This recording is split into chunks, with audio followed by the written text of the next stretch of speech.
So it's August the 16th, 2024, and tomorrow, across the country, there will no longer be commissions in multiple listing services for realtors, right? Why is this important? What does this mean to you? Okay, so here in Arizona, this started on August the 1st. If you list your home with a real estate broker, us as real estate brokers are going to be paid a commission. And per the agreement that we've signed, you know how much you're paying me, and per the listing agreements that we've signed in the past, we're also going to disclose to you how much we're going to be paying or compensating the buyer broker for bringing a buyer. It's a cooperation agreement that we're going to then enter in with them through our MLS. The multiple listing service here in the Phoenix area and across the country, all the realtor specific, the ones that are controlled by real estate associations. So realtors, MLSs, are really just a price to like a promise to pay. If I put a listing as a listing broker, if I put one of my listings in the MLS, I would have included a commission that shows the buyer broker how much commission they're going to make if they were to bring me a buyer. And that's really the ultimate value of the realtor MLSs.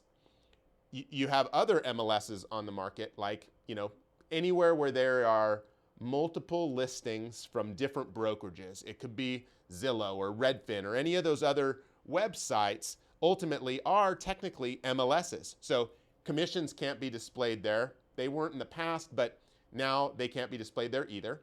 So it's now becoming this question as how listing brokers display commissions to buyer brokers. Buyer brokers, that's one change that's coming with this NAR, that came with this NAR settlement. The second major change that has come, is buyers agents are now required to have buyer broker agreements with their buyers. Why this is important is because buyer brokers have to basically convey to buyers how much money are they going to be making in commission. If it's coming from the seller's agent, awesome. But if it's not, then the buyer is basically responsible for covering the commission to the buyer's agent. So it's, hey, how much commission am I going to be making to assist you with this? We're going to sign that up front, then take you out and look at properties and show you where we're at.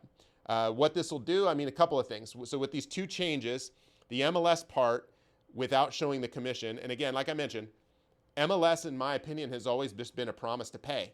Without the real value of the MLS was that promise to pay. Without that, I've been in the business for a very long time. There are metrics, there are some cool stats, there's a lot of really neat things that you can find in the MLS. However, it aggregates so many listings, because from a real estate perspective, I know that most listings are going to show up in the MLS. Well, now I don't know if that's the case. So it's going to change a lot of things with the MLS.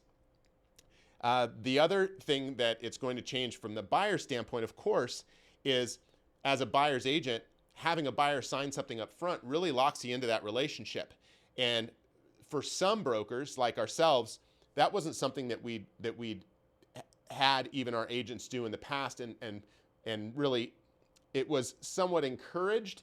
But at the end of the day, I've helped hundreds of buyers, and I think maybe I've had like 3 or 4 signed in the almost 20 years that I've been doing this, because again, I want to work with buyers that want to work with me, and I want to demonstrate that value. So I think this is going to be just a very interesting dynamic that a lot of real estate brokerages and buyer brokers are going to have a hard time in navigating here for the next few months, because it's a new ask, right? It's a new way of doing business.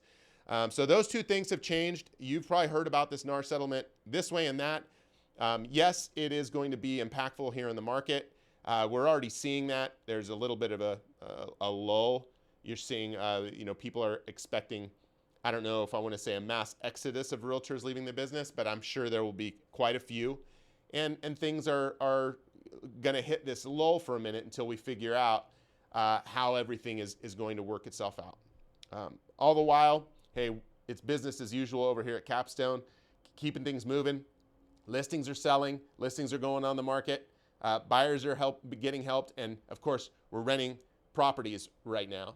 On the rental side, be aware, there's a lot of incentives being offered by apartment buildings right now to fill their spaces, especially in certain areas where there's just not enough people to rent these apartment buildings. Some places we're seeing up to 8 weeks of free rent.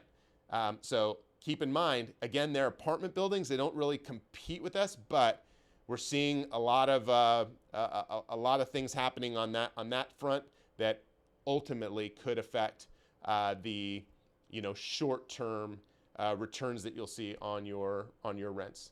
Cool. Thanks so much for watching. I hope you have a great weekend, and I look forward to sharing more with you next week. See ya.